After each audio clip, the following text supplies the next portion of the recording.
All right, 9 minutes past 8 on this Friday morning. Delighted to have you along with us here on OTB AM, the sports breakfast show from Off the Ball. Alan Quinlan, good morning to you. Good morning. How's life? Fine, thanks, yeah. We've just all been indulging ourselves in the Ireland-France 2000 game from the Six Nations earlier in the week, and the Classic Game Club is coming your way at 9 o'clock where myself and Owen and Ger. Neil, sit down and pick through it in fine detail. Where were you? I could have been part of it, but in round 6 for Munster away to Pontypridd, I injured my shoulder, right, and I was picked in the England A team, and back then, nearly a week out, the team would be announced. You were picked in the England A team, or the Irish A team. England. Quinny, what happened? This is in Northampton, they won 31-30, the Ireland A's, on the Friday night in Northampton, and the following day in Twickenham, England beat Ireland 50 points to 18, walloped them. There was 5 changes then for the Scotland game. Do you remember that one? Yes, the O'Gara, Stringer, Hayes, Easterby and Shane Horgan. Simon Easterby played in the A game against England instead of me. He was on the bench. Right. So it could have been me playing the Ireland A game and won the 31-30 in Northampton. Only for the injury. Made my Six Nations debut the following week against. I could have been one of the 5, but I wasn't. But Simon went on to play many times for Ireland, and we played together many times as well. So you were playing in France that weekend?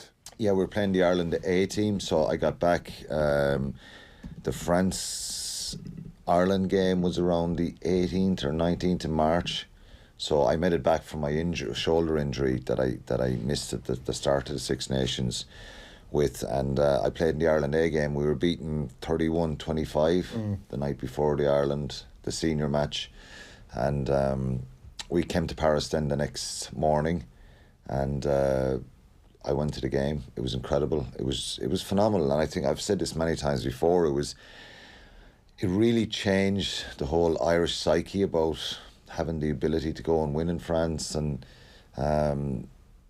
not just for the national side, but for the provinces as well. We had won with Munster. It was one of our goals, I think, in 98. 99 we beat Colombia in France for the first time for any provincial team had won in France. But Drico's 3 tries that day, that really changed the kind of mentality of Irish rugby players, and I think it had an effect on lots of sports people. You know, he was phenomenal. With 6 minutes to go in the game, Ireland were 25-17 down. He seemed to inspire those around him as well onto greater things, like Henderson and Raj and all these lads suddenly nipping at the line in a way that they... Well, when you think of the debutants against Scotland, John Hayes and Stringer and Rog and Mick Galway had come back into the side. Shane Horgan didn't play in France. He was injured. Kevin Maggs played in the wing, but there was a lot of big characters there, and it was an incredible win. It was incredible to be there and to kind of experience it and as a fan. Lash afterwards, I'm sure. No, I went in the Lash the Friday night. We had a big night on the Friday night, and I remember we were staying in like 31-25 away to France A was a decent result for us. We were quite unlucky because it was a very nerve-wracking situation. You're literally in the middle of nowhere in France playing against a raucous crowd, against big massive bruisers who were incredibly aggressive, and the A teams back then it wasn't about kind of playing too many young fellows. It was playing lots of older players to win those matches, and seasoned internationals in France, I remember at the time, had so many of them, and so we did quite well. We enjoyed the night. I remember the nightclub we went to, there was a swimming pool in the nightclub. All right. So that doesn't seem like a health and safety risk at all. Oh, it was it was like just outside the kind of door, but you had these big glass doors that would slide back, and you could have a drink out there, and hop in for a lot of the boys went swimming in the suits. I remember David Wallace was the first one in the suit, just straight into the pool. It wasn't a great idea. It was a good idea at the time, but not about 15 or 20 minutes later when you're half an hour probably away from your hotel and you're wringing wet. But it was an unbelievable weekend, and I just thought that it was remarkable in a way that Drico really kind of showed his sensational ability in that game, and France were missing a few players. I think they had a couple of injuries, but it really changed the landscape of and the mentality of a lot of Irish teams going forward. I want to talk to you as well about Gavin Henson's comments. I don't know if you've seen them this week. He was just done a feature interview with Wales Online and was asked about the Warren Gatland comments on this show last year, where he said that maybe there was one player in his time, and Gavin Henson was kind of, I don't know, was he at pains to sort of let people know that it wasn't him by saying that there should have been a full-blown investigation post those comments, and that any player found to be cheating is essentially stealing a living and should be given a jail sentence.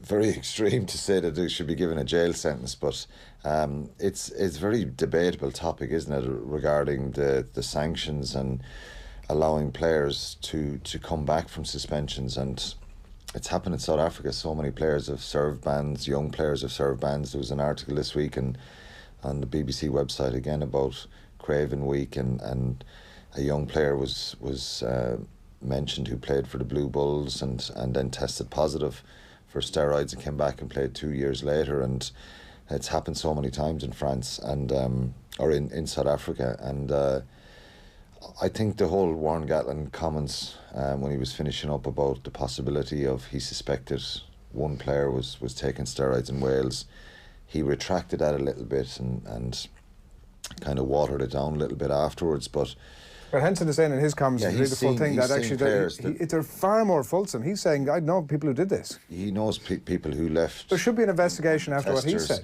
I think there should be. It should be looked back on and but look, in our time there, Adrian, it was a very kind of I wouldn't say blasé, but you kind of knew when the testers were coming, and people could probably avoid the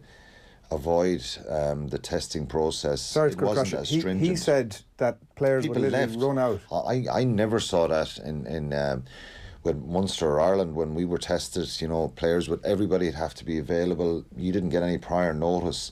Many times in Thomond Park, I remember being at training sessions where testers arrived and everybody had to stay and nobody could go after training. It should be, I would think.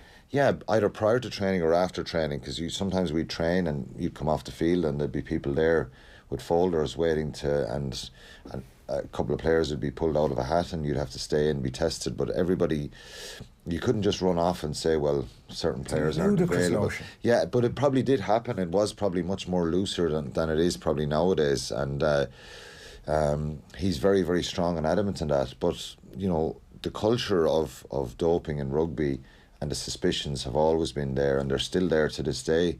And you're not surprised to hear what he said then, in terms of his experience of essentially talking about Welsh players? I can't say that I said it, and I've said this many times, and people say I'm trying to defend the sport. I've never seen or had a culture. There was no culture in Munster of they're the guys you see, you're with every day, if you like, your provincial teammates. I never suspected and looked at my teammates and said they're after making extraordinary gains over the summer or putting on 5 or 6 kilos. I'd never seen that. We always heard different sort of rumours about particularly South Africa and France, but I'd never seen it, you know. But maybe I was a bit naive and myself, but they're very, very strong comments from him, and definitely there should be an investigation and they should look back and see. But what can they do now? You know what I mean? Yeah, well, they definitely need to start a conversation about it. I mean, it's ludicrous that the thing happened. It didn't do anything about it. And it's important to say lots of improvements have been made around doping in rugby, and the testing. It needs to get better. Yeah. It needs to get better at schoolboys right the way through. We haven't long. I want to ask you obviously about Wales England. The Pivac saying this week that Wales are going to abandon ship on the Fiji style rugby. We're going to play another way. I don't think they played Fiji style rugby against Ireland or France. My word's not his, but that's sort of more of it. It's to buy into that narrative is a little bit untrue, I think, because of course they're trying to move the ball, and that's the style he plays and that's the style he wanted with Scarlets, and when they execute that they can be brilliant. Probably what he means is they need to be a bit more pragmatic, because the same reality applies for Wales as it did for Ireland. Physically, if you lose up front, you're in massive trouble against England. So that's the challenge for them. I see some people writing columns and some of the articles saying that they'll be totally overpowered. They've picked Navidi in the back row, who's a brilliant player, and they've taken Falatau and put him on the bench. And are they powerful enough for England? Well, we'll see after tomorrow. It's a difficult situation for Wales. They won the Grand Slam last year, and if England beat them tomorrow, there'll be 3 losses on the bounce. Will we have the same reaction that was there for Ireland last year? This is a Welsh side that got to a World Cup semi-final and won the Grand Slam. So they're kind of in a similar situation to Ireland in 2018, where now it'll be seen as a kind of a disastrous Six Nations for them. But England are very, very powerful, and it'll be really interesting to see, can they kick on, and what's the reaction. Eddie Jones this week is saying that Wales really fired them up.